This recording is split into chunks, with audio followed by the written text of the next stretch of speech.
When you first learned to count, you counted by ones. In terms of place value, you were increasing by 1 in the ones place. Now suppose you do the same thing, increase by 1, but in the tens place, like this.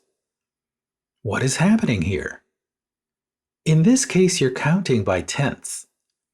Counting by tenths is a simple skill but so important to learn because it will help you with decimal addition. In this video, we'll look at examples of counting by tenths. Let's start with an example. A lake is freezing over several hours. Every hour, a layer 1/10 of an inch thick freezes. How much is frozen in 7 hours? Start by drawing a diagram of the 7 layers of freezing as shown here.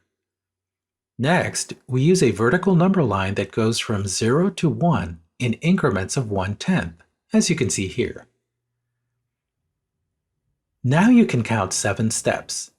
Each layer corresponds to 1/10, so you have 1/10, 2/10, 3/10, 4/10, 5/10, 6/10, 7/10.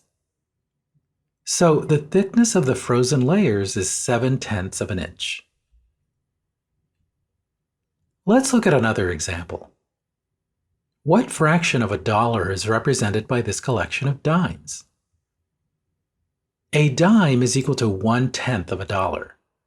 To find the decimal fraction equivalent of these 8 dimes, you can use a number line to count by tenths. We count by tenths 8 times as shown here. We end up at 8/10. So the 8 dimes are equivalent to 8/10 of a dollar. Let's look at a final example. A package of gum has 5 sticks of gum. Each stick of gum is 1/10 of an inch thick. What is the combined thickness of these sticks of gum?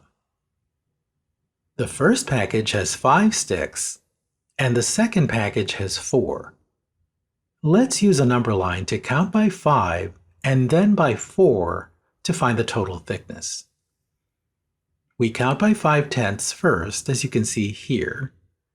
We continue the count with 4/10 to end up at 9/10. So the combined thickness of the sticks of gum is 9/10 of an inch. Let's review what we've covered. Counting from 0 to 9 in the tens place is the same as counting by tenths.